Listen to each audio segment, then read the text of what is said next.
the thousands in attendance and the millions watching all over YouTube, ladies and gentlemen, let's get ready to rant mode! Welcome to episode 37, the pre-Thanksgiving edition of Wrestling with Egos.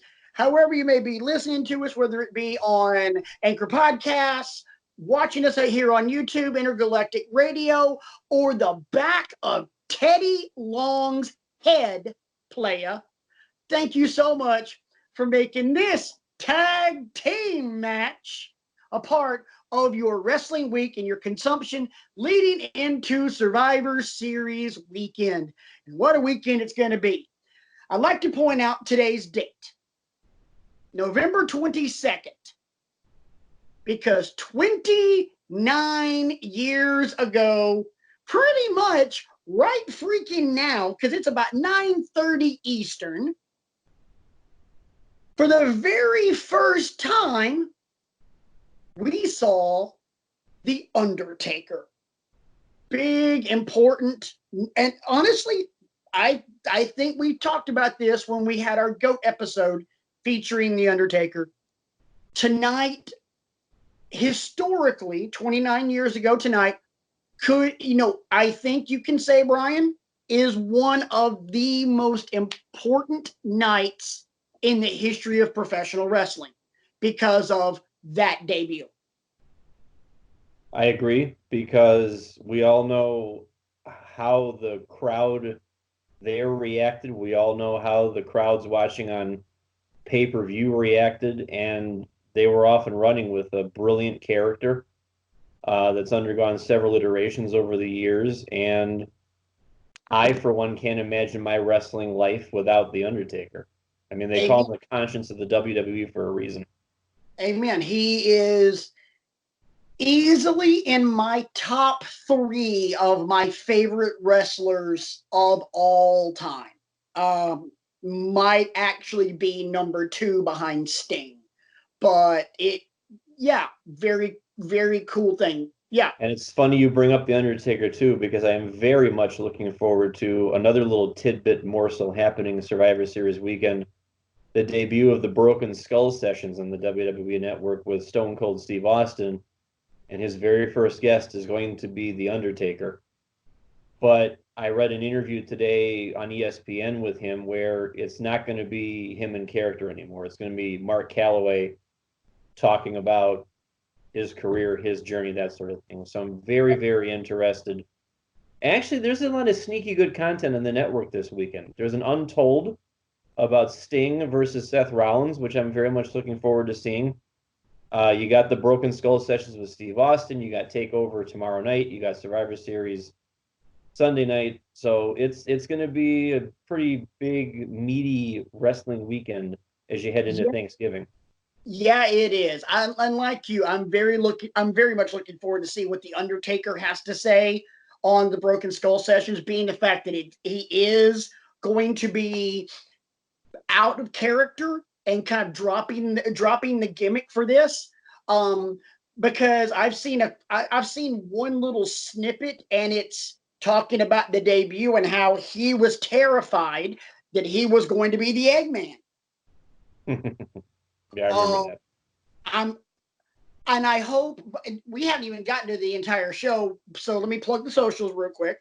Obviously, conspicuous by his absence, our buddy RJ. He's having some technical difficulties tonight, and he was like, "Screw it, I'm going to bed. You guys go ahead and have fun, and I'll see you in 2 weeks."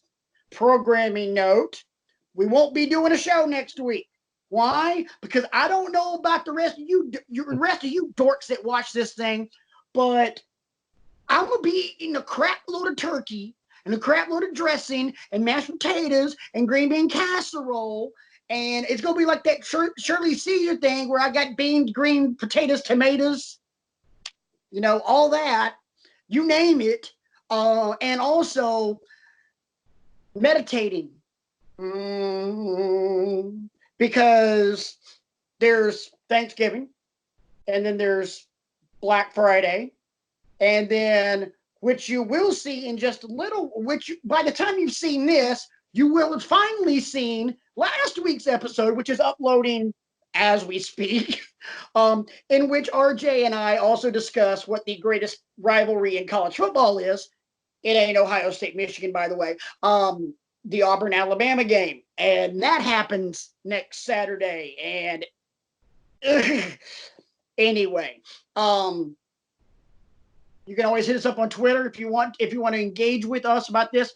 RJ, you're not going to see his graphic today, but RJ is at RJ Eman with 2 N's. Brian is at bcrego15, and I'm obviously at Rant Mode On, as you can see right under us. Don't forget to email us. You can always email the show at wrestlingwithegos@gmail.com. Don't forget the Google repository, where we have a lot of our backdated stuff, some of our archive stuff, bar talks, all kinds of good stuff. You can find that at bit.ly/withegos. And if you're watching this on YouTube, please don't forget to like, subscribe, share, click the bell. That way you get all notifications on all of our content, because I got a feeling I have a rant mode coming on. Just got a little bit of an itch. Little bit of an itch. But what I was going to say about The Undertaker real quick. I hope this leads to more out of character discussions with The Undertaker, because let's be honest, we have heard, and as we talked about this, I believe it was also during the Undertaker GOAT episode, we talked about Hell in the Cell. And we talked about how that Hell in the Cell could be considered one of like the most important nights in history, like one of those bullet point nights. We've heard Mick Foley's account of the night. We've heard from various referees. We've heard from Terry Funk. We've never heard much from Mark Calloway. I would love to hear. This is what I really want. I want a sit down. Mick, Taker, side by side. And I want them to talk about Hell in the Cell. That would be appointment television. Oh my God. That would be one of the most amazing things. And I got to be honest, if they don't do it, they're missing out. Because I mean, that is just a license to just, that's a magnet, like the Wile E. Coyote magnet, where he ends up just affixing himself to the back of an Acme truck. That's it. You'll find viewership. Just anyway, Brian, how's your week been, brother? My week has been very well. Getting ready for Thanksgiving festivities and comings and goings, family starting to come in, and we're even going to be decorating for Christmas this weekend, because we have, as the Lovebird so eloquently reminded me a couple of weeks ago, she goes, we do have one last weekend to do it because of how the calendar works. And I'm like, okay, fine, we'll decorate this weekend. So looking forward to that. I love this time of year because there's always something going on. Love getting together with the family, with friends. And we love bringing Wrestling with Egos to the wrestling masses out there. So would you like to do your good, bad, and ugly first, good sir? Absolutely. I would love to do my good, my bad, and my ugly. And my good is actually going to start with some AEW Dynamite. Everybody's talking about the main event from Dynamite. Cool. I'm not, because I think it got overshadowed by Matt. Was it Matt or Nick? I can never tell the two apart. It was Nick. Nick Jackson and Phoenix. Matt's the one who's out with an injury right now. It was Nick Jackson and Ray Phoenix to open that card. Bonkers. I'm sorry, but as amazing as Darby Allin and Jon Moxley was, I don't give a damn. That match was absolutely bonkers. They did so much creative, high-flying crap that I honestly thought, what in the hell is all of this? Just the bounces from like rope to rope and what went on there. It's just like, my God, this is amazing. I was completely and utterly blown away by that match and how fluid it was and the pace and just the creative bumps they took. Like one bump that I still cannot get out of my head. Jackson hits a super kick on Phoenix, right on the button, middle of the ring. Phoenix pops his head back and slowly starts falling back. But the minute his back hits the mat, he kips up and then super kicks him. It was like, I mean, that whole match, I mean, a little mini spoiler alert for everybody. When we, in a couple of weeks, we're going to get together and give out some year-end awards. A lot of my match of the year candidates that I'm mulling over my head are coming from AEW. A lot of them. yeah. And I, just because they're delivering so much memorable stuff every week, and maybe that's by design because they're the new kid on the block and they got to make an impression, and everybody is going all out. But a lot of the ones that I saw, but you see what I did there. A lot of the things that I'm considering for that discussion involve AEW matches. Yeah. So, I'm gonna put a smile on RJ's face. Oh yeah, I definitely will. And I'm kind of the same way where I feel like a lot of the matches that are match of the year quality are AEW. I've still got it narrowed down to two, where I still think it's Omega Moxley from Full Gear versus Gargano and Cole Part 1 from TakeOver New York, when Gargano won the title. Both of those matches to me have been the standard bearer this year. But that's that. The bad. I can't believe I'm gonna say this.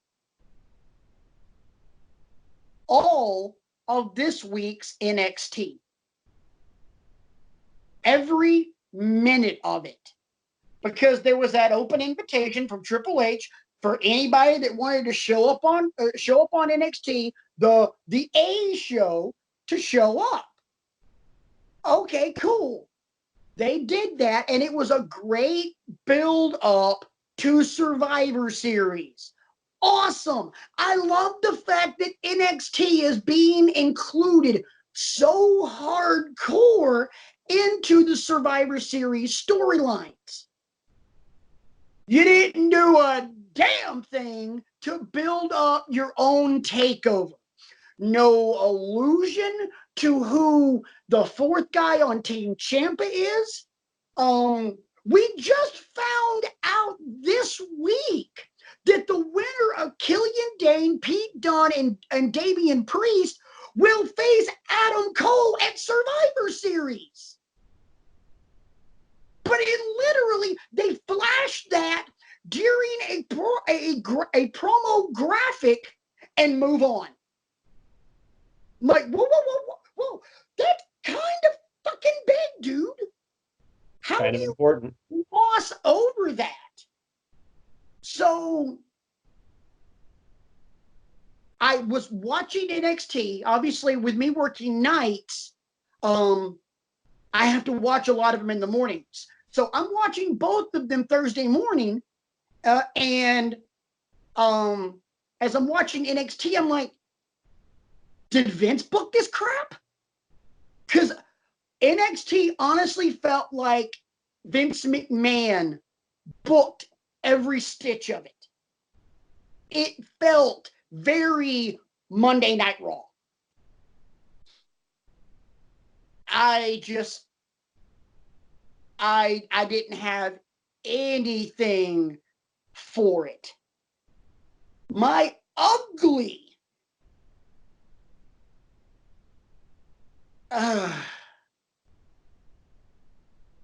There was a couple things this week that I thought were just god awful hideous.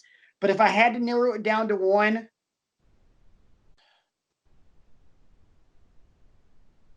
the predictability of that brawl at the end of NXT.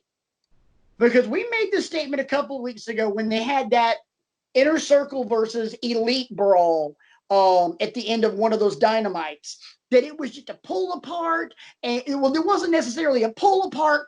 It was just, we're at the top of the ramp, kicking the living fart out of each other. And one of the Bucks comes flying, jumping off the entranceway and crap like that. WWE's could not have been more WWE if it tried. Because here's the guy, this is going on. Here comes some guys. Here comes some more guys. Everybody goes outside. Somebody dives out of the ring and takes them all out. Here comes some more guys. Dive out of the ring, take them all out. Unbelievable. Yeah, it's just I came up Thursday before I left for work. I came up with the name of it. It's called a Matrix Brawl. The second Matrix movie. For those of you who didn't see it, Hugo Weaving's character finds a way to make copies of himself all over the Matrix. And at one point, there's just dude after dude after dude coming to kick Keanu Reeves' ass. We all know that ain't gonna happen because Keanu Reeves is a freaking G. Dude, if you do not believe me, just watch any of the 3 John Wick movies, then we'll talk. But they're all coming at him from every angle possible, and Keanu Reeves is just beating the crap out of all of them. It's the same thing. Here comes some SmackDown guys from here. They're all gone. Here comes some Raw guys. Here comes Balor. Here comes Rollins. Here comes Keith Lee. And it's just like, dude, why? Where are the stakes? Yeah. Or there's no stakes in this. It's just, hey, let's show off. I thought it was stupid. It didn't make sense, and I got bored with it. I think this is the first time I can honestly say this. I hated NXT this week. It was a waste of 2 hours I won't get back. Being a little critical about it, but I thought it was glossed over. So theoretically, you could say NXT was both my bad and my ugly. How about yours, Brian? Well, I'm going to borrow a page from the Rant Mode On playbook here.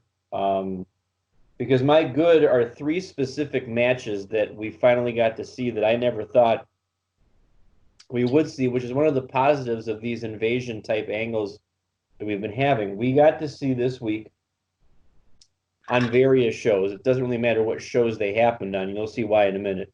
We got to see Seth Rollins versus Andrade. Yeah. Awesome. We got to see Becky Lynch versus Rhea Ripley. Also awesome. And we also got to see Kevin Owens versus Drew McIntyre. The fact that I got to see all 3 of those matches is my good.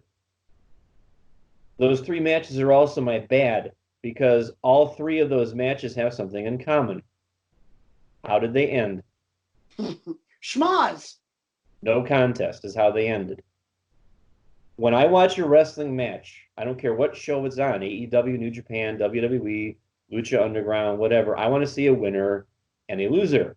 I don't want to see outside interference, and WWE relies on outside interference far too often. Oh, God, so many matches on Raw and SmackDown, and even some of the matches on NXT now, end in outside interference, and they throw the match out and nobody's a winner. Especially that Kevin Owens-Drew McIntyre match. That one really made me angry. Because those 2 went to war with each other. Yeah. Those 2 spent about 15-ish minutes absorbing the best shots the other one could dish out, and you didn't give me a finish. I don't know why you think that it's okay to have maybe Drew win this one, and then Kevin Owens comes back in a couple of weeks and beats, and then, say what you will about 50-50 booking, but I want to see an outcome. And I don't want to see schmaz for the sake of schmaz because, oh, brand supremacy. You're not really accomplishing anything for me. When you do that and you deprive me, you give me, it's like you put this big juicy steak in front of me. And I take 3 bites of the steak and then you take the steak away. That's what I liken it to. When you don't give me a finish in Ripley versus Becky Lynch and Rollins versus Andrade and McIntyre versus Owens, you're depriving me of one of the main reasons I watch wrestling shows. It's an athletic competition where I want to see a winner and a loser. And here's the thing: you talked about you brought up and we haven't used phrase in a while, the 50-50 booking that WWE is so known for doing.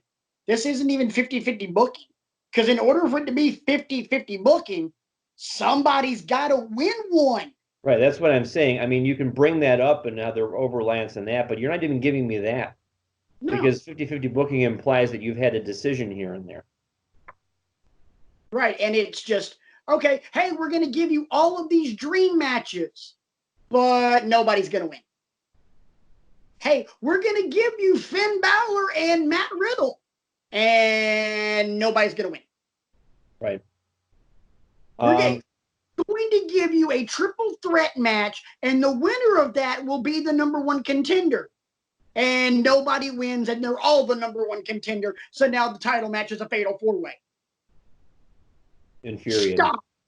Stop. Yep. You're ugly. My ugly, unfortunately, has to be the comments that were made by Jim Cornette. I forgot about that. I'm not going to go into detail about them because it's a very what he said, and folks out there Wrestling with Egos land, I'm sure can look it up. I'm sure they'll find it somewhere. It was a very of this moment thing to say. When you're a wrestling commentator, it's just like us. We want to have well-formed out opinions. We're not going to sink to that kind of a level. But they were offensive comments. They were comments that in 2019 have no business on any kind of a forum. And it's instructive about why. I'm going to paint with a broad brush here. People of that generation, in my opinion, that can't evolve with the times. Exactly. Don't have a job.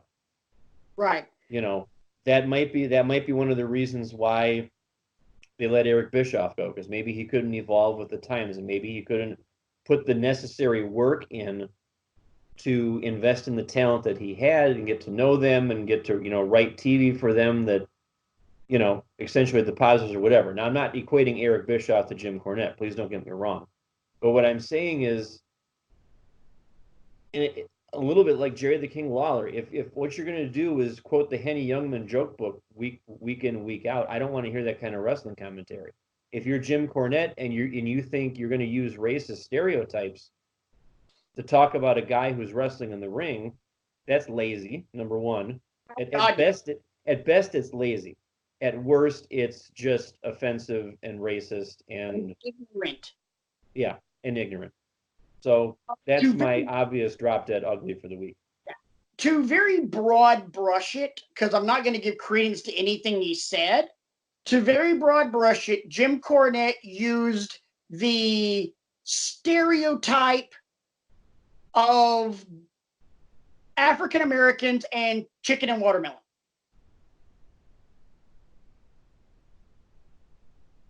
Come on. Really? Oh, wait, I'll do you one better. Great. Yeah, there you go. For 2 reasons. Me, a white guy from Alabama. Hey, Alabama has its many, many racial faults. Holy crap. 2 words, George Wallace. Anyway, me, a Southerner, and a white guy, I honestly feel like I can say this. One, what Cornette said was ignorant because of the racial implications that what he said, he didn't. Now, he did not use the N-word. He did not do anything like that. But he made that analogy. And that analogy, anybody that with a brain can figure out where he was going with that. Same time, I'm sorry, but you don't put fried chicken and watermelon in front of any Southerner. I don't care what race they are. Because game on. Give me a gallon of sweet tea, bucket of fried chicken, some watermelon, and don't forget my damn salt shaker to put on my watermelon, and y'all can leave me alone for about 6-7 hours. I'm gonna be done, and I'm gonna be about 50 pounds heavier, but you know what? I'm gonna eat good. So I'm sorry, I've never really understood that particular stereotype because your boy eats that crap too. I don't know. Anyway, but yeah, Cornette has been accused of being a racist for decades. I remember, and shout out to my boys Matt Carroll and Mike Anderson from way back in the day, because this used to be an ongoing joke with us. I remember back in ECW, the tag team, the Gangstas, New Jack and Mustafa, and they would always have those vignettes at the end of ECW TV, and they would be playing some kind of music in the background. This particular vignette had Miserlou by Dick Dale from Pulp Fiction played in the background.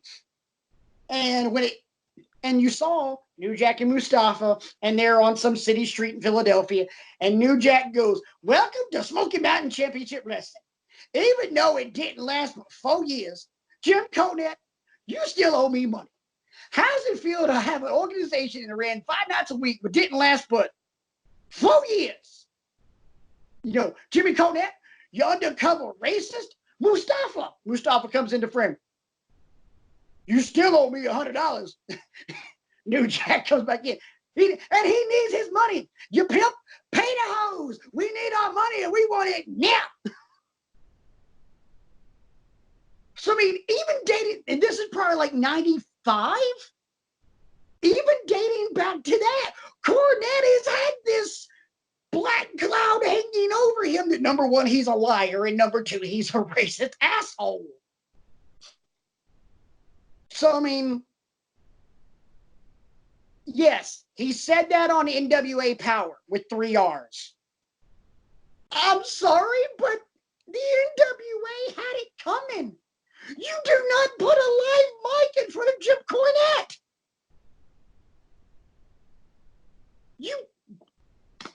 No, you do not. That is like one of like the cardinal sins of broadcasting, period.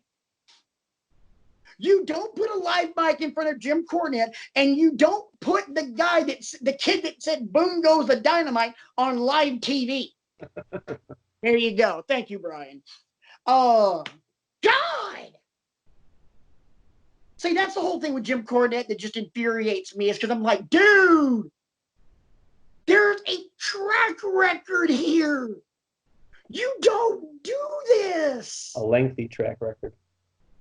I mean, it would be like you keep sending a guy to jail because he keeps beating his wife, but he keeps getting out of jail, and you don't do anything to stop him except put him back in jail.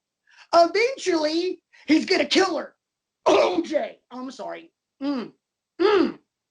Really bad. I feel like we've gotten a little too far afield here, so let's switch gears and let's talk about the good stuff that they're doing on WWE Backstage. Because all of a sudden, that's become appointment television for a lot of reasons. Okay, can I start real quick? Sure. I cannot believe I'm about to say this. I have loved, LOVED, all capital letters, loved what they have been doing with one Charles Montgomery Punk. CM Punk, I'm about to say something good about CM Punk, and I cannot believe this. Hell is freezing over, ladies and germs.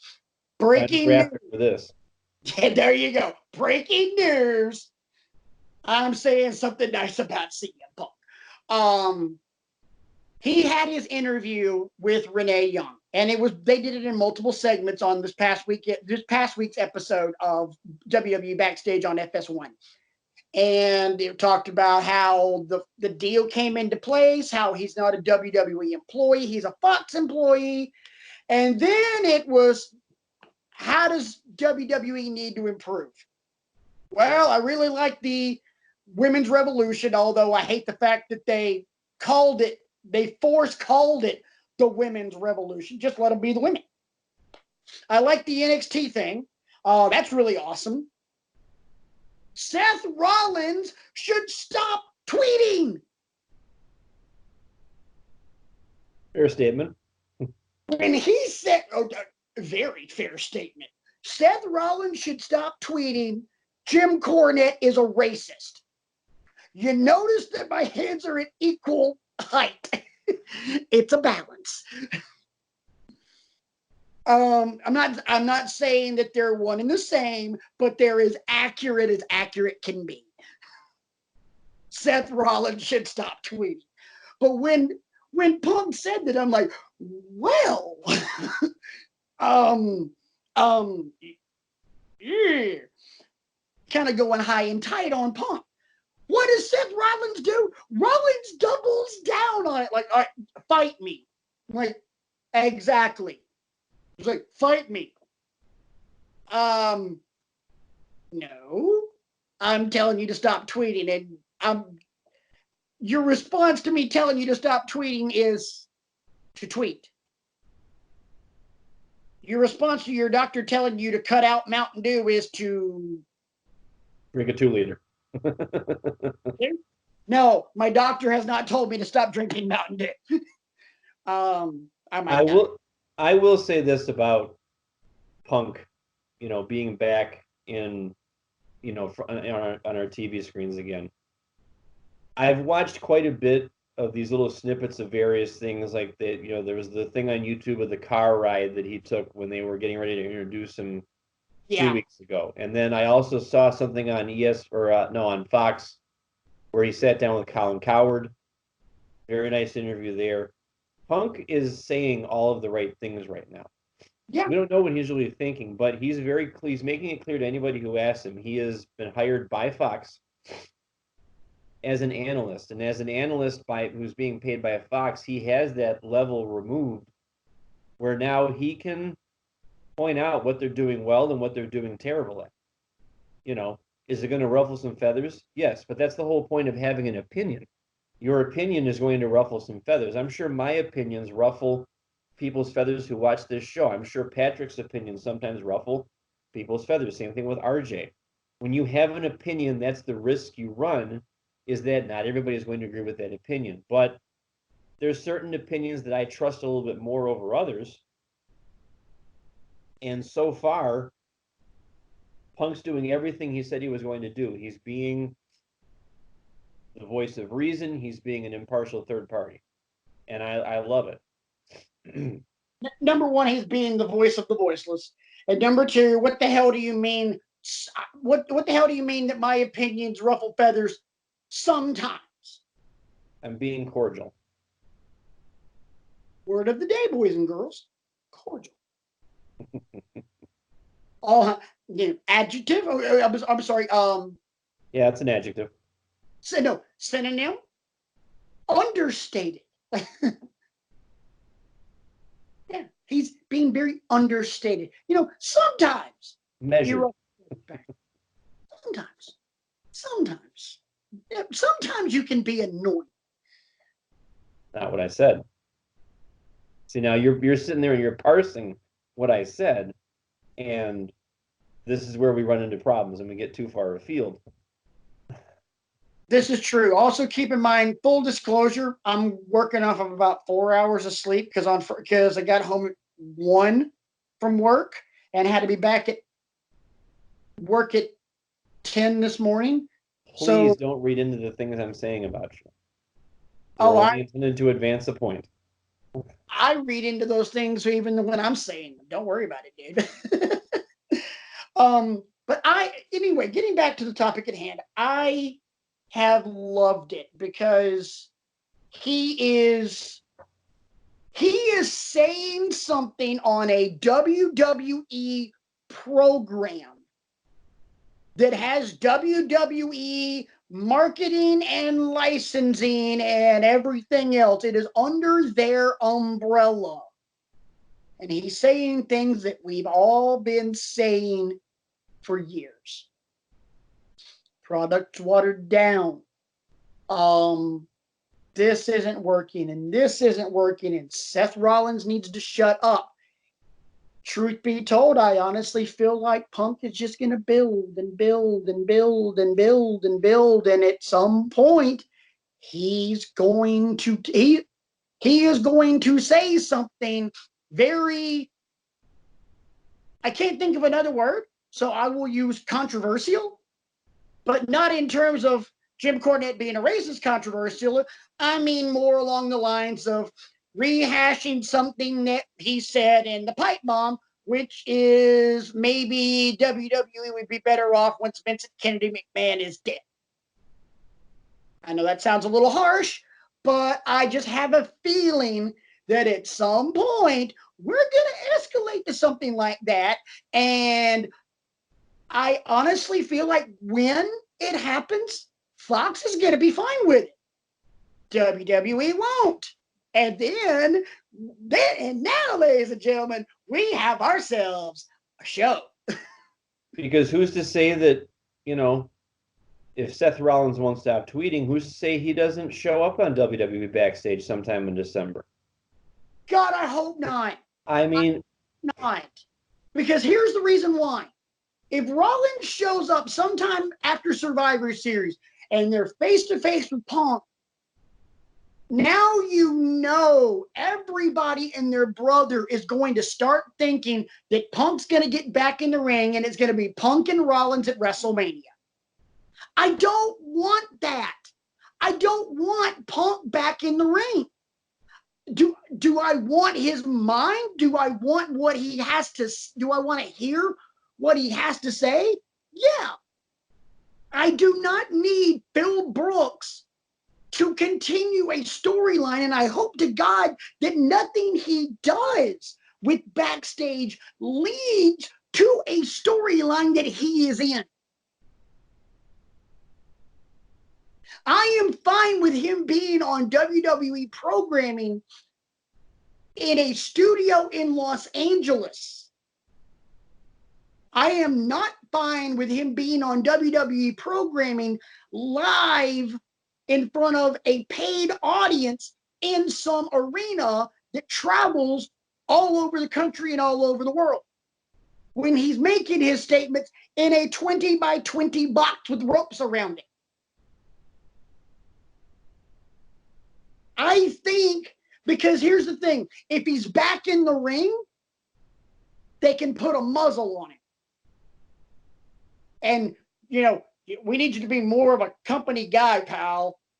If he's just a Fox employee and doesn't sign a contract with WWE, then he's going to say things that we've all been saying, and we all have been hoping and praying that Vincent Kennedy McMahon would hear.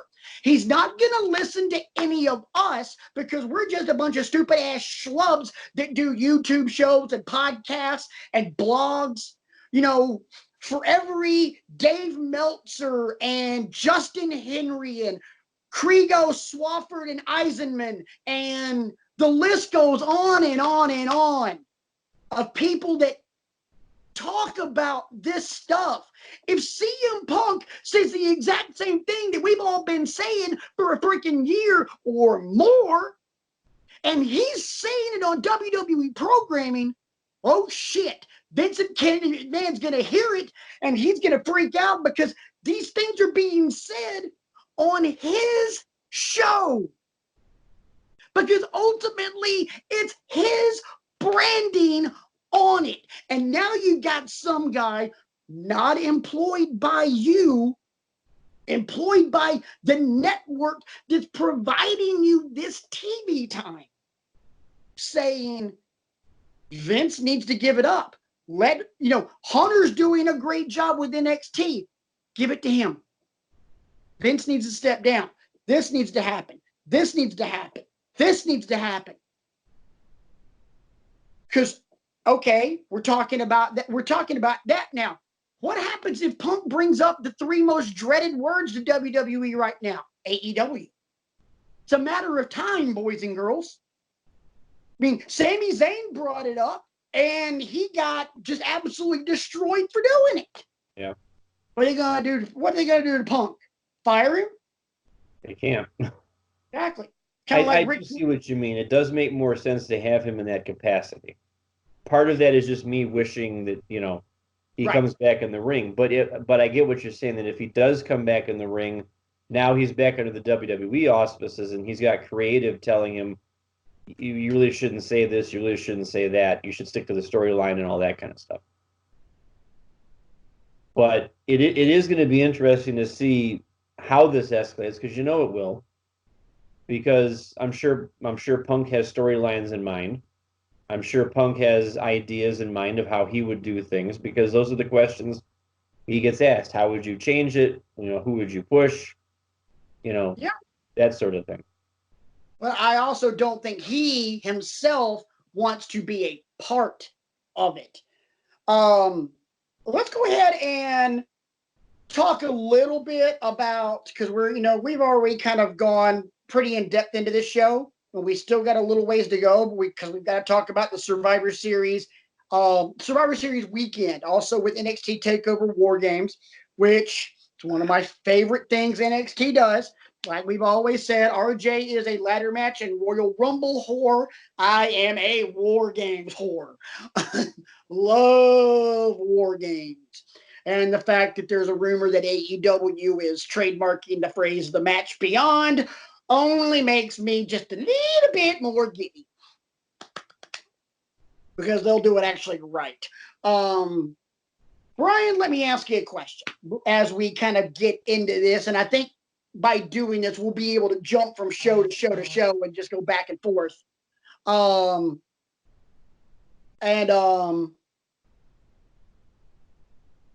I think by doing this, we'll kind of be able to make this go a little bit quicker, and then we'll be able to get into homework and bar talk. Okay. Does it seem like to me for the first time?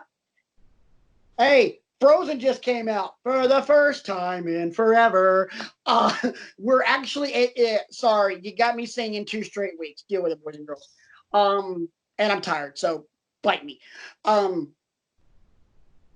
Everything, all 3 shows, all 3 storylines, just meshing as perfectly as it can. I'm not going to say it's absolutely flawless, but it all seems to come together. Now, don't get me wrong. While it's all connecting, it's also being a hot mess. I got a couple of beefs with the way some things have gone, been paid more attention to, less attention to, things of that nature. In my opinion, we're paying less attention to the triple threat matches.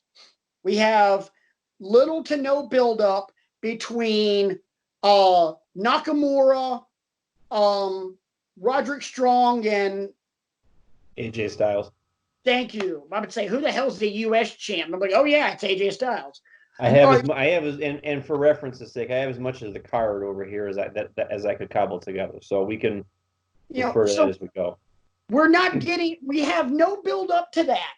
We have very little build up. Well, more build up than anything else to Shayna, Becky, and Bayley. But that's mostly been Shayna and Becky, and Bayley's been kind of by the wayside. We barely have, now granted, we still have Friday Night SmackDown going on pretty much as we speak. We're not watching it. So we don't know whether or not we've got any build up to, say, Bray and Daniel Bryan. We sure as hell don't have any build up to Rey Mysterio and Brock Lesnar. It's all been, don't get me wrong, I like this, but it's all been built with the focus on NXT, which I think needed to happen. That way NXT isn't looked at like some minor league. It's not like a triple threat match between the National League, the National League, the American League, and the All-Stars of AA or anything like that. They've allowed NXT to show themselves, but at the same time, I guess what I'm trying to say is it just seemed confusing as hell. Because you don't know what the matches are. Apparently there's going to be 2 triple threat Survivor Series matches with the men and the women. I couldn't tell you who's on what teams. Well, and everything you're saying kind of leads into the point I want to advance. You mentioned at the top of the show that the build to Survivor Series has been at the expense of whatever build there would have been to take over War Games. Agreed. I also think that they're doing the NXT roster a disservice because I don't know if you know this or not. Bobby Fish is injured. Yeah. I don't know what injury it is, but in my opinion, what injury is it? Facial lacerations. I actually saw the injury report on Facebook or YouTube or something earlier today, and everything that WWE is reporting is that everyone is confident that he'll be cleared for the weekend. He got on Wednesday. He got his face cut up, like he got a cut across the bridge of his nose or something like that. But it was just a couple of cuts. But here's what I still worry about. I worry the NXT roster is a good roster. It's a nice, solid, tight little roster. Very. Okay. I am worried that this weekend is going to do one of 2 things, neither of which are good. It's either going to overexpose it because a lot of guys and gals are being asked to pull double duty ostensibly. Because boys and girls, War Games matches is no joke. Oh, hell no. Go queue one up on YouTube one of these days and see what we're talking about. Go to the network and queue up the NXT War Games matches they've already had, and you'll see they're no joke. We've talked at length about this. And then you're asking some of these people 24 hours later to turn around. Like Roderick Strong, for example, I know he's double tough, don't get me wrong, but to ask him to be in a War Games match and then to turn around 24 hours later and be in a triple threat with Shinsuke Nakamura and AJ Styles, Dude, kids, that's a hard road to hoe. Not just him, all 4 members of the Undisputed Era, because Red Dragon has a triple threat with the Vikings and the New Day. Yep. And Adam Cole is going to defend the NXT title at Survivor Series against whoever wins that triple threat match at TakeOver between Damian Priest, Killian Dane, and Pete Dunne, which they just glossed over on Wednesday. So I'm wondering then. Keep talking. I need something to drink.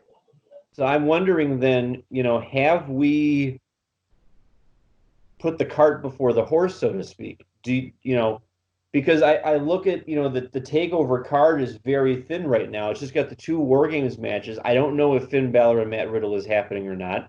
One minute I hear that it is, the other minute I hear that it's not, because Riddle was originally supposed to be on Tommaso Ciampa's War Games team, and now he's not. And then you have all these other teams that are in need of a 4th member or a 5th member. We still don't know who. We still don't know who the I almost said TNA. the NXT teams are for any of the 5x5x5 matches, we'll call them. I mean, I have some guesses down here, but at best they're educated guesses. So I wonder if we're sacrificing a measured, sensible, incremental build to a takeover for the expense of throwing all these NXT people into the equation at Survivor Series for brand supremacy or whatever it is. Your work rate is what determines your brand supremacy, in my opinion. You don't need to endlessly invade the other shows to say, hey, look at me. Look at what I can do. Don't take me for granted. Don't look past me. I think we're going to get some great matches on Saturday and Sunday, but I wonder how much better they could have been if we had the same kind of builds that we've historically had. Right. That's what I'm wrestling with right now.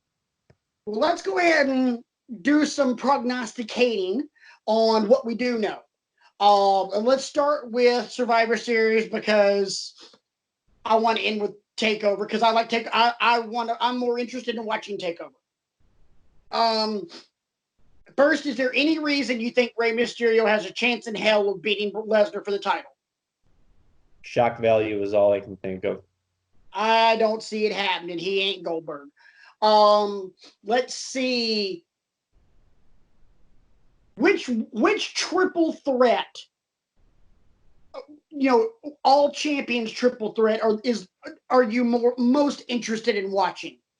The women, the tag teams, or the secondary titles? The secondary titles one has the most sizzle to it, I think. Yeah. Because we all know that Nakamura, Styles, and Strong can go. So that match could go 45 minutes if they let it. I'm going to be honest, as I am looking forward to seeing that one. I'm looking more forward to seeing Becky, Bayley, and Shayna.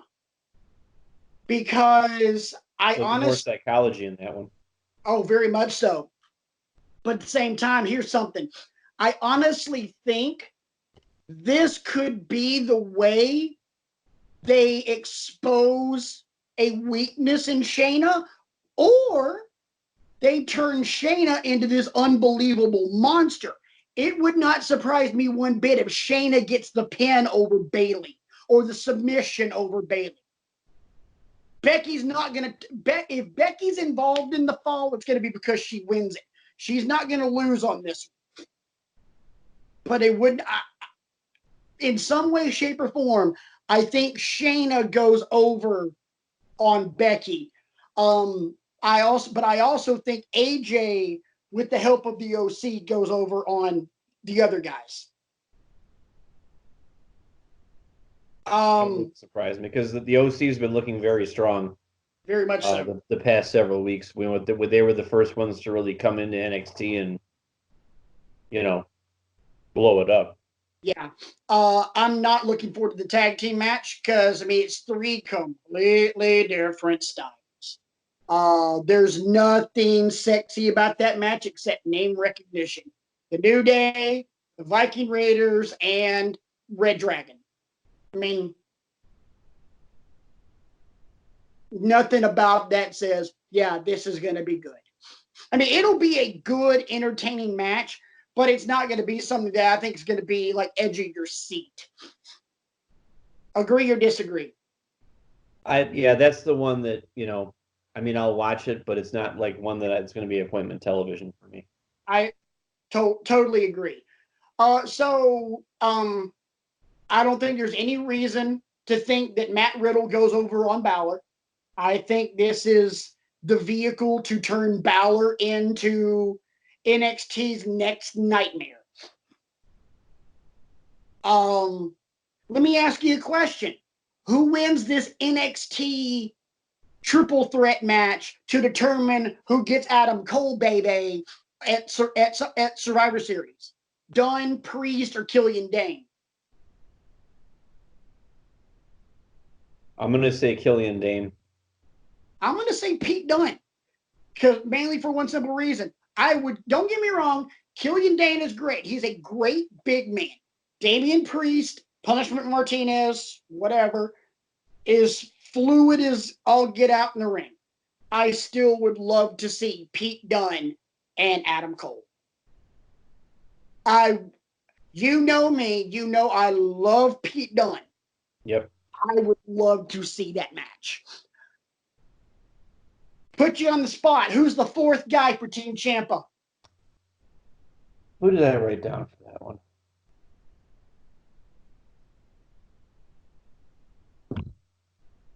I'm going to say Kushida.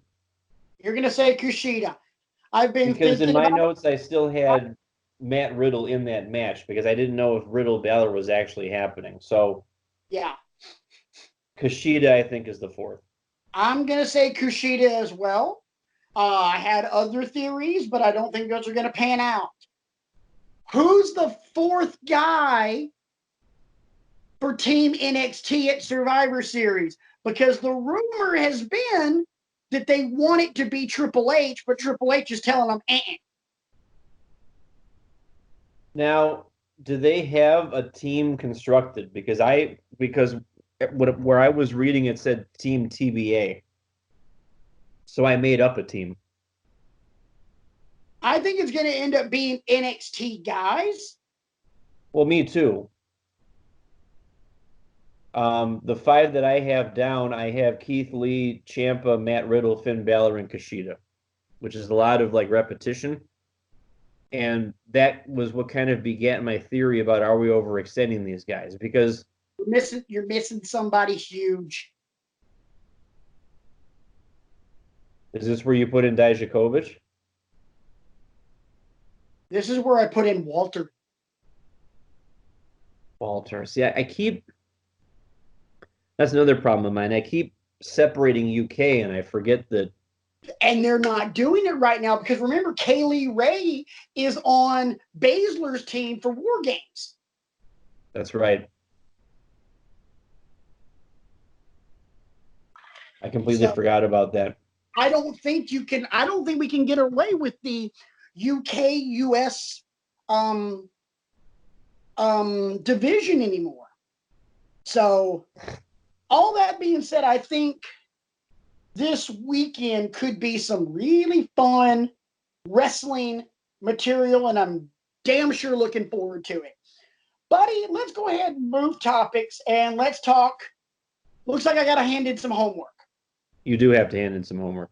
I got to hand in some homework because you assigned from SummerSlam 1989, Rick Martel of the Fabulous Rougeau Brothers versus Tito Santana and the Rockers. Or as I wrote down, Tito and the Rockers, because that just sounds like a really cool band. Tito and the Rockers, who probably opened at Blossom Music Center here in Northeast Ohio for Hootie and the Blowfish. I think they did. So yeah. This was actually a pretty good match. What really interested me was there were so many rivalry dynamics in this. I forgot at the time that the Rockers and the Rougeaus were in the middle of a rivalry, as were Santana and Martel, because Martel had just dumped Santana at WrestleMania when Strikeforce was going up against the Brainbusters. Yeah. Richard and Anderson.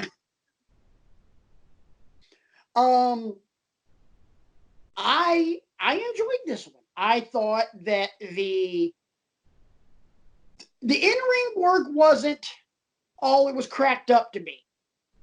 Psychologically, though, it was just they worked and intertwined those rivalries to make it one cohesive thing, and I loved it.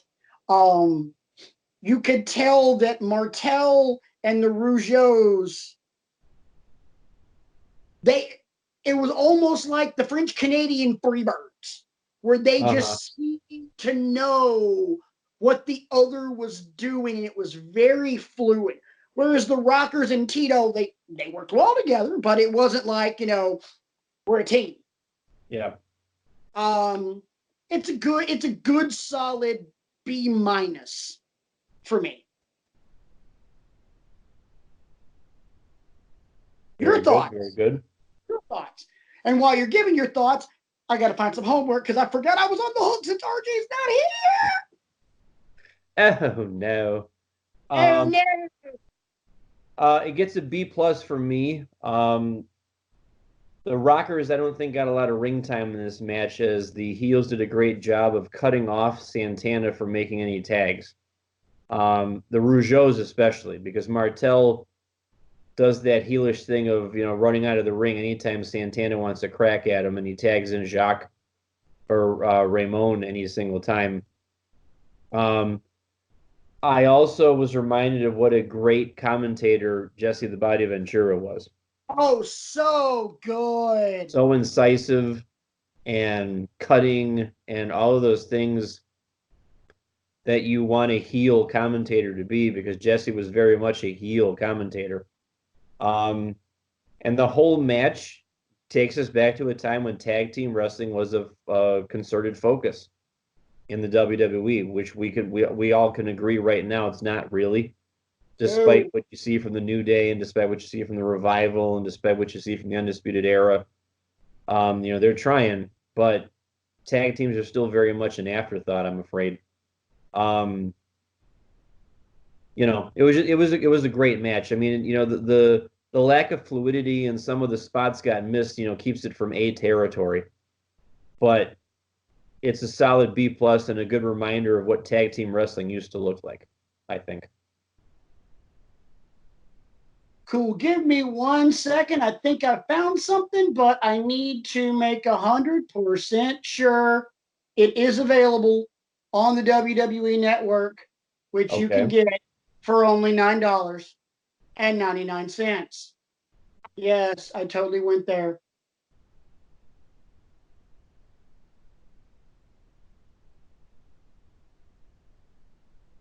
Is this?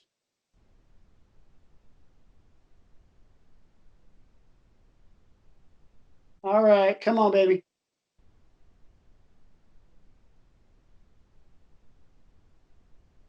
Yep. Okay. We haven't been able to do this to you in a while, Brian.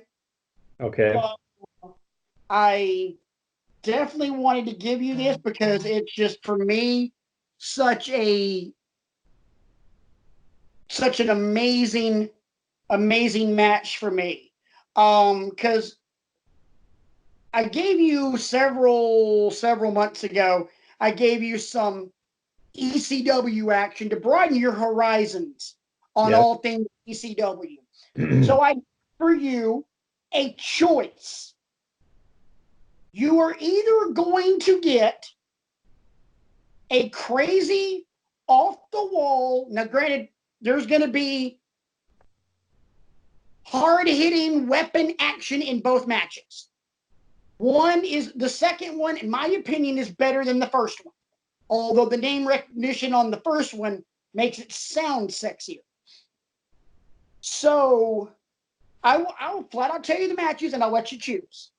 You will either get, from November to Remember 1995, Psychosis versus Rey Mysterio Jr., or you will get, what year is it? From Heatwave 1998, Mike Awesome versus Masato Tanaka. You know what? No. You're getting Awesome and Tanaka. That's the one I was going to pick. Huh? That's the one I was going to pick.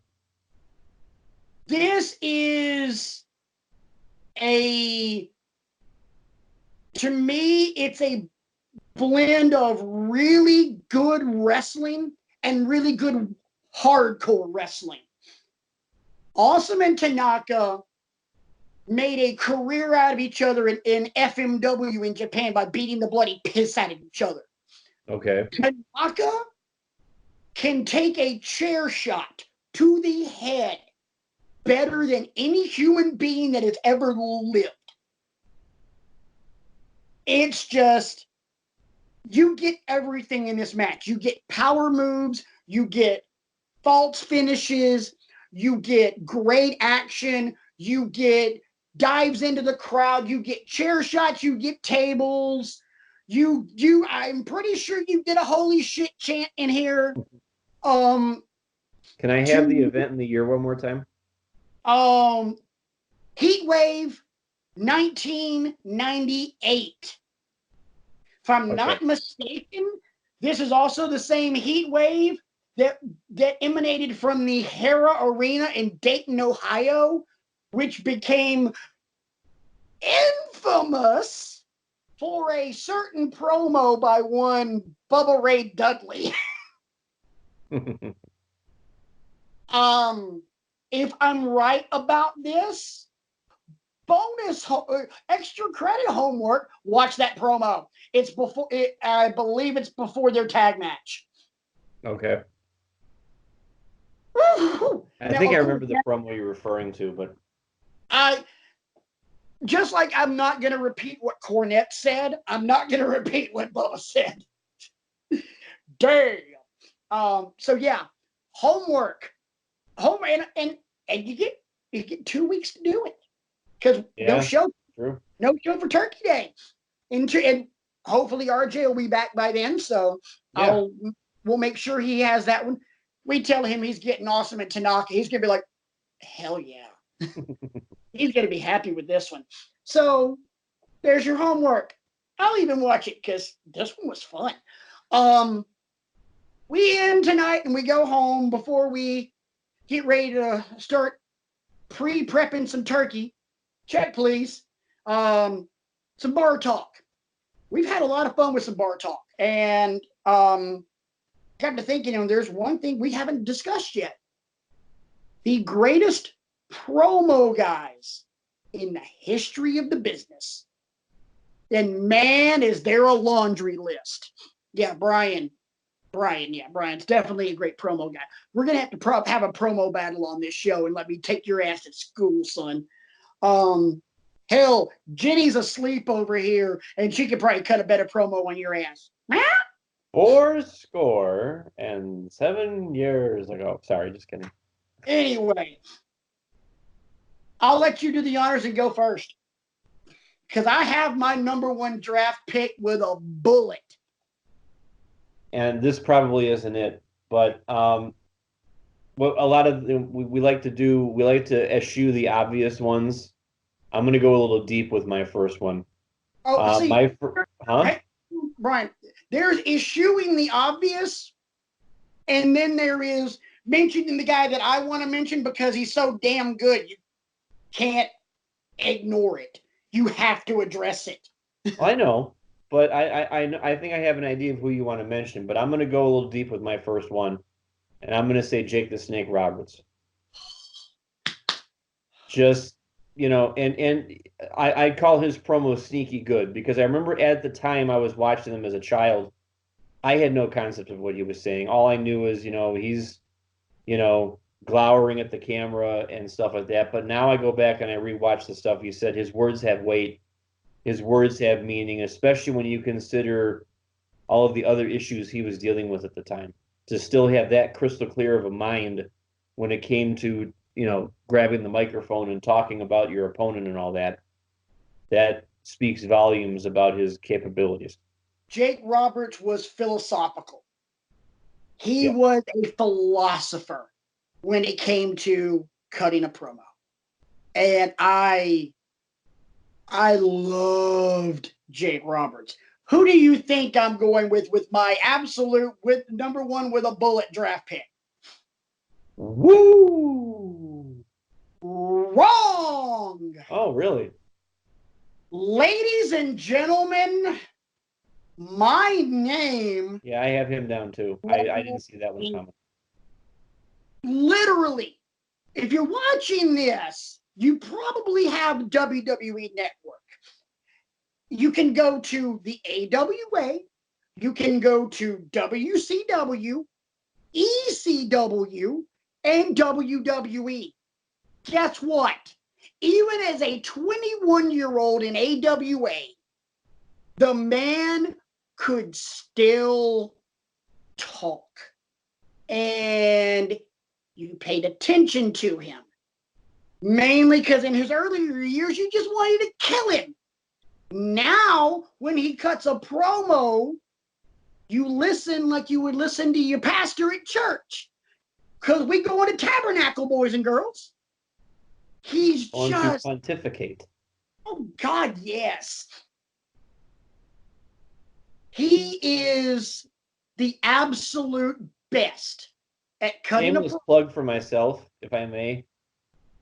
The verbiage is the one thing that I think I share in common with Paul Heyman. Oh God, yes. I know that I can't, talk my way out of a paper bag, but I like to think that the verbiage, I'm on par with him.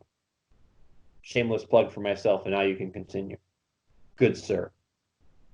Paul Heyman's promos, if you took from a mental capacity and a verbal communicating capacity, the brains and the minds of Brian Kriego and myself, and made it and made a clone, made a love child with our thoughts, it would be Paul Heyman.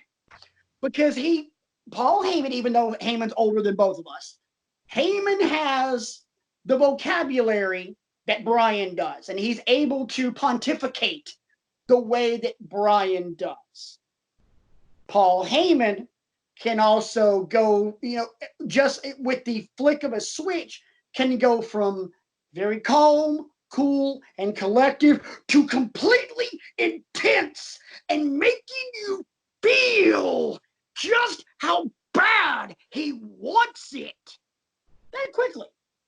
There's that one promo he cut when it was like he had Ryback and Curtis Axel having his back and fighting off CM Punk, and he's talking about the villagers and Pompeii when Vesuvius erupted, and he's like, the lava, the lava.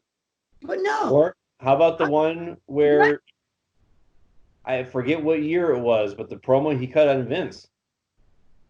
Oh God. That one, I mean, that's really probably where you should start. If you're going to look at Paul Heyman in promo school, that's the one you should probably start with. Because he started out, down here, but by the end of it, I mean, just laying into Vince to the bone.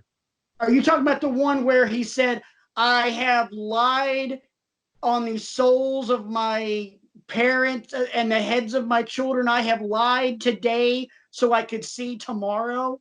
I think, yeah. I forget, like I said, I forget what year it was. He was in a leather trench coat, and he had the ball cap, the Yankee ball cap or whatever it was. And no, that was much earlier. I thought it was like when Heyman and Heyman was in the ring with Vince and it had something to deal with Lesnar. I think it's when Lesnar F5'd Vince so they could. This was earlier. This was, I want to say this was like 02. Yeah. Or 03. I know where you're going, but yeah. Heyman is my number one. Who else you got, brother? Of course, how could we not talk about promos and neglect to mention the American Dream, Dusty Rhodes, baby. And this is a horrible impersonation of Dusty Rhodes, but I don't care because it's my way of shining that light on the American Dream, because no one could cut a promo like Dream, baby. Okay. Especially when you consider all the people that he helped educate on the art of, we know how much Bayley and Sasha Banks, learned at the table of Dusty Rhodes, and we know how much so many of the NXT kids, he called them his kids, reverential towards him. And when he passed several years ago, I mean, they were obviously very broken up about it because of all of the wisdom he was able to impart on them. And all you got to, I mean, just 2 words sum up him: hard times. Hard times, baby. Yeah. This is all I'll add to this. Dusty Rhodes, in a very serious way, not a cartoon comic-y way, that may come off this way. Dusty Rhodes is the Bullwinkle of professional wrestling. Because when you quote Bullwinkle, you had to do with the imprison, and you had to put the moose ears up, the moose antlers, and whether your Bullwinkle impression is good or complete shite, just like mine, when you talk about the American Dream, Dusty Rhodes, you got to do the impression as well. It's not the simple fact that we're making fun of the fat man with the fat man who just happened to be the super genius with the lisp. It's the simple fact that we're showing the emotion and the respect and the love for the son of a plumber who was just so sweet and went to war with the Nature Boy Ric Flair and the Horseman 400 times. I'm sorry. I think my Dusty's okay. It's passable. I don't even go passable. I'd say maybe serviceable, but not passable. But that's kind of what I'm saying about Dusty. You don't quote Dusty without doing an impression of Dusty.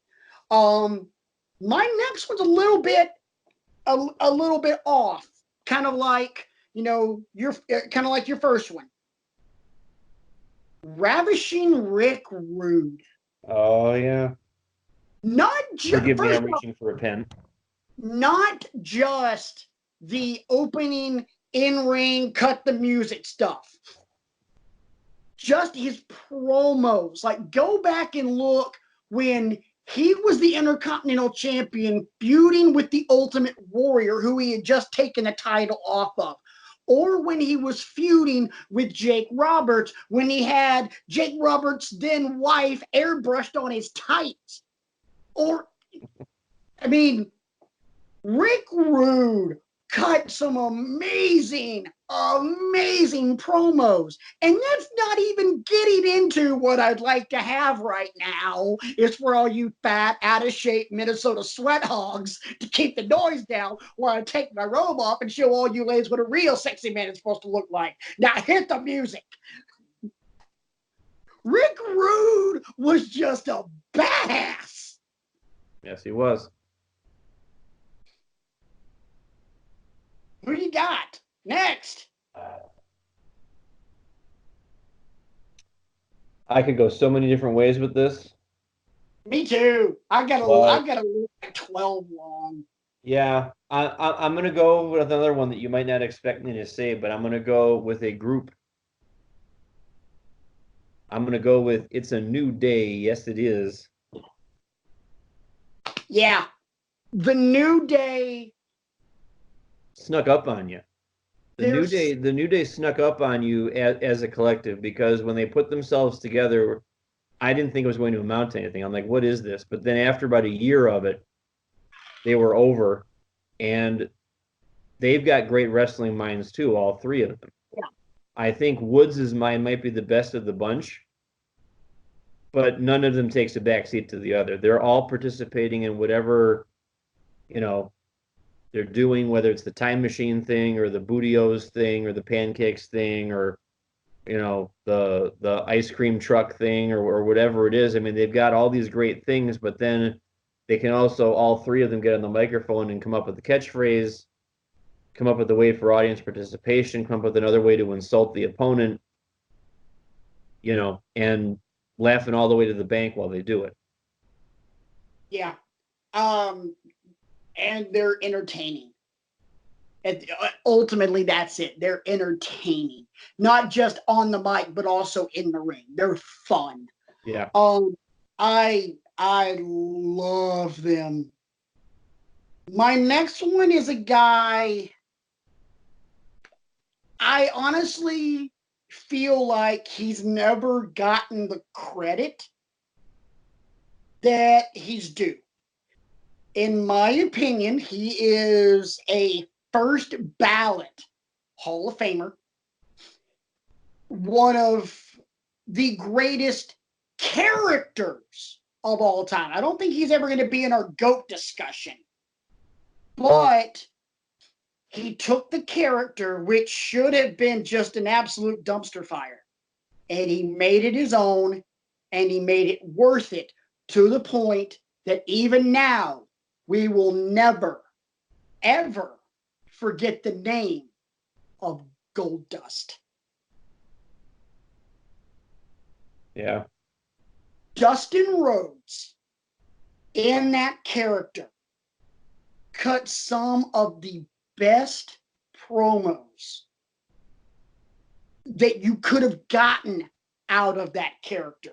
He went as far as he could with it, and he was brilliant. I was a different person than I was in '95 when he came out. Goldust freaked me out. Freaked me out because I'm at the end of high school. I'm a macho teenager, and I'm like, ew. Fast forward all these years, I'm like, no. I'm like, Goldust pushing all of those boundaries and copping a feel on Razor Ramon and, planting one on an unconscious Ahmed Johnson. I'm like, my God. Hey, haven't said this in a while. Heel 401, boys and girls. Yeah. But it was so good. That might be the heel 401 appendix you have to pay in another $9.95 for to get. Say what? I said that might be that heel 401 appendix that you pay another $9.95 to get. Go down. Yeah. I got one more I want to drop because I think we're running a little bit long on time. So pull the best available that you got on your list. Okay. And we'll go for it. Well, the way The Rock's got it figured, the fact that we're talking about a list of the best promo cutters and we haven't mentioned The Rock yet, I think that's a crying shame because The Rock is out here on the microphone doing what he does best, and that is electrifying for the millions. And me and Brian. And millions of The Rock's fans, and I think he deserves a spot on this promo list of the best promo cutters of all time. If you smell what The Rock is cooking, and The Rock, if he were here, would do a much better job of doing that than I just did. But you know what? It doesn't matter what kind of a job I did because I got this stuff over and over and over again. He's not even on my list for the simple fact that one's just too easy. Don't care. Got to mention him. Dude, I know. Him. I'm contractually obligated to mention him. Oh, I know. Him, Flair, Dusty, Austin, Shawn. No, not even putting them on there because, we know they're good. I went with a lot of heels, as you could tell, because the heel promo I think is harder to do. Ted DiBiase. Oh yeah, that's another good one. Ted DiBiase. Actually, I'm gonna put two together. Ted DiBiase, Bobby the Brain Heenan. Both of them were entertaining. Bobby was just, no one in the business has ever been as quick-witted as Bobby Heenan. I would have loved for a Rock Bobby Heenan promo showdown. If Bobby managed, oh my God. Bobby Heenan would have destroyed The Rock. Say what? I said Bobby Heenan would have destroyed The Rock, and it wouldn't have even been a fair fight. No, he totally. And I'm sure Rock would have loved it too. No, he wouldn't have, and you know why? Because Bobby would have known, no pun intended, Bobby would have known what his role was, and that was to get The Rock over at his expense. True. Bobby was the butt of 1,000 jokes because he knew this is what I'm supposed to do. Ted DiBiase was just, he cut a great promo, and it was that voice, and it was the fact that everything he talked about wasn't just the money, it was the power that he had because of the money, the power that he could buy with his money because he could buy you. And it all floated around that. It was like, I can buy what I want. Including the WWF Championship. Exactly. I can buy whatever I want. You can't stop me. Okay? You might beat me. I'll go buy this guy and this guy, and I'll start buying off the people around you. And then it was that line. Everybody's got a price for the $1 Million Man. followed by the greatest evil laugh in the history of evil laughs. Yep. I'm sorry, you can put Ted DiBiase against any Bond villain, against any animated demon. I'm sorry, I will, and I might be committing like television cinematic blasphemy here. I will take Ted DiBiase's evil laugh over Mark Hamill's Joker. The animated Joker. Take that back. No, I won't. Ted DiBiase is the second best behind Mark Hamill's version of the Joker. Patrick, you can't say that on the air. Who cares? Nobody's listening. Oh, my word.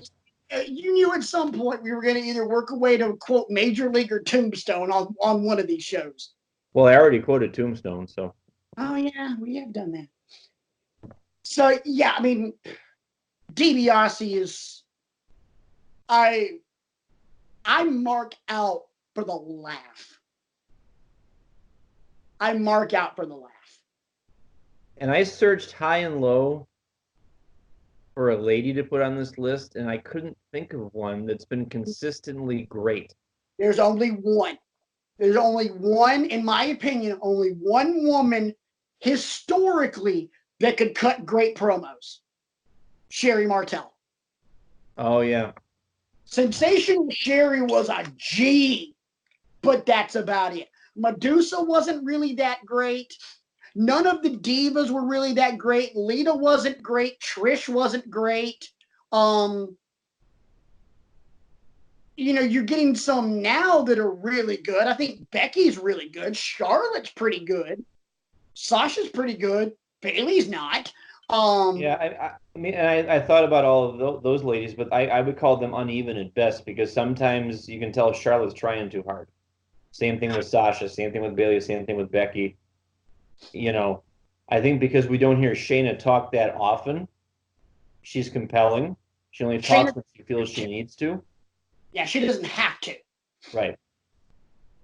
She's kind of like that early Stone Cold Steve Austin, the $1 million dream. Some might say it's, an effective finishing move. I think it's a great way to cut a man's blood supply to his brain. Shayna's that. Shayna's a killer.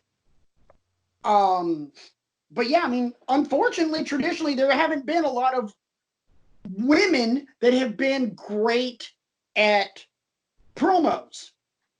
Mainly because they haven't been given the time to be great. Right. Sadly. And those that have been given the time to be great really haven't been. You know what? I'll tell you a woman who, in my opinion, I think when her career was coming to an end, she was a phenomenal, an amazing, world-class promo. Nikki Bella. Okay, I tried to say that with a straight face. I tried to keep it. It didn't work. I heard the ick, and I thought you were going to say Vicky Guerrero, because Vicky Guerrero could do a good promo, too. No, see, the thing is, Vicky couldn't. She wasn't a good promo because she always talked like this. And I'm not going to try and get that high pitch, but I'm just trying to use her cadence. Yeah. Vicky Guerrero had a very distinct cadence, kind of like how Stephen A. Smith does on ESPN. It's always that ramble, ramble, ramble, and then I'm going to pause. And then I'm going to get very quiet, just like this. And then I'm going to get it loud again and talk like this. But there's always going to be that cadence. Vicky Guerrero had a similar cadence-based thing where she would space out everything because she was screeching so loudly you couldn't understand what in the ninth circle of hell she was saying. Linguistics, boys and girls, linguistics. He may have the vocabulary, but I can teach you between the two of us, we can teach you how to cut a damn promo. Because sometimes I may get so excited I talk fast, and I might be about as intelligible as Farmer Fred from The Waterboy. We let her play another day. We let her play another day. But between the two of us, we can do promo school, baby. I'm trying to think, is there anybody else sneaky good that I wanted to mention? I wouldn't mention Piper. I don't ever think Piper was really that great. Piper's best lines came in movies. I'm here to kick ass and chew bubblegum, and I'm all out of bubblegum. I actually do have one more that I want to mention. All right. And I want to mention him for the same reasons we mentioned him in the very first GOAT discussion, Chris Jericho. I mean, you look at all the different iterations of him through WCW and ECW and WWE and New Japan and AEW.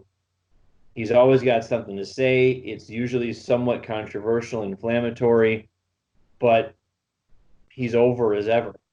Even at his advanced age now, he's over as ever. Hang on. Quick list. Ayatollah of rock and roll. Conspiracy victim. Ask him. Come on, baby. Y2J. The best in the world at what I do. I'm the best in the world at what I do. Do you understand the words that are coming out of my mouth right now? Right. There are so many things. All the way now to the champion. Champion. Le champion. A little bit of the bubbly. There are so many things verbally. Forget anything else. Just hear that Chris Jericho got over in the 20 some odd years of his career. You know, you're going to get it. You just made the list. I mean, I can keep going. Even forget clicking the pin. Literally just saying it. Nothing else. You're blind. You're just listening to him. He gets all of these things over. I mean, I put Jericho, in my opinion, he's on the Mount Rushmore of greatest promo guys to ever walk the face of this earth. It's Heyman, it's Jericho, it's Flair, it's Dusty. Nobody better. Rock does not get a place on Mount Rushmore. Austin doesn't. HBK doesn't. In no particular order, the four gods of Olympus are Dusty Rhodes, Ric Flair, Paul Heyman, and Chris Jericho. You won't get an argument from me on that. It's a lot easier, in my opinion, to make that Mount Rushmore than it is the Mount Rushmore of even WWE. Yeah. So, well, ham or turkey? Turkey. You know my opinion? Yes. Yeah. Yes. Serious meat. There is no discrimination in the Swafford house. For me, ham's always been an Easter thing. So that's why I definitively say turkey for Thanksgiving. But that too. Ham's an Easter thing too. On a serious note, though, since we will not have a show next week for the Thanksgiving festivities, I personally would like to take a moment to extend warm Thanksgiving greetings to all of our subscribers, all of our friends, all of our families. Myself and Patrick and RJ, I'm sure, echo this as well. We thank you for the ride you've put us on. We enjoy doing this show as often as we do. We enjoy your feedback, and we thrive on your feedback. We have nothing but gratitude from our family to your family out there. I would love to wish you a happy Thanksgiving, and we look forward to your continued support as 2019 draws to a close and 2020 begins. So absolutely. We'll go ahead and get this out of the way. We generally keep the families off the show and we nickname everyone, but on a serious note, just as a way of saying thank you, not just for that, let's get a little bit deeper. For myself, Teresa, my wife, our children, Dustin, Olivia, and Abby, for Brian and his wife, Heather, their niece and nephew, Logan and Kaylee, who've always had a massive place in their life. For RJ and his wife, Adrian, for the villain in training, Logan, for Tessie, and the twins. They've got an Abigail as well. I can't remember. Adeline, thank you. It was either Adeline or Addison. I couldn't remember. And all of them. We thank you. We thank you for putting up with us. And we're saying that to our families as well. Even though little known fact, when RJ's on the show, Adrian is literally just off camera. She's hanging out, listening to the show because she's a massive wrestling fan too. Heather and Teresa are both upstairs in our respective houses asleep right now. Which is funny when the four of us get together because the girls just look at us and just go, yeah. We have to put up with that. See, Heather loves Brian and doesn't mind putting up with his stuff. Teresa loves me and doesn't mind putting up with my stuff. But when the two of us get together, we pretty much suck the IQ points out of everybody else in the entire room. Everybody becomes a dumbass around us. It's like, Lionel Richie and steel drums the entire time. All night long. All night. Yeah, it's got him to sing. But seriously, thank you guys. We hope you guys have a wonderful holiday. Even if the holiday season isn't something that you really enjoy for whatever reason, it's our hope, it's our prayer that you can find something. I heard and I'll leave you with this tonight. I saw a great quote the other day that really put a lot of things into perspective. People, how people always use the phrase, you only live once? It's completely and totally inaccurate. You only die once. You live every day.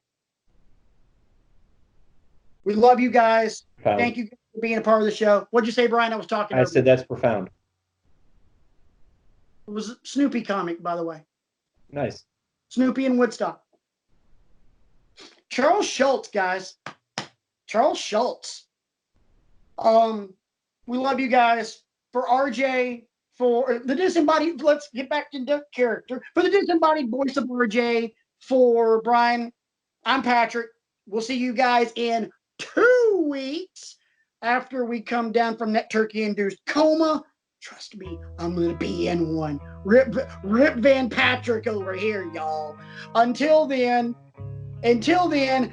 eat, be merry, drink a lot if that's how you roll.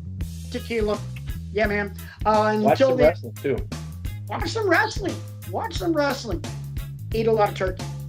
Trust me. Don't think for a second I'm not going to be watching replays of Dynamite and NXT next Thursday while shoveling food. Best believe. Heck, I'll probably be doing that Thursday morning watching Thanksgiving. Anyway, moving right along. Until we see you guys again in 2 weeks, that's our story. And we're sticking to it.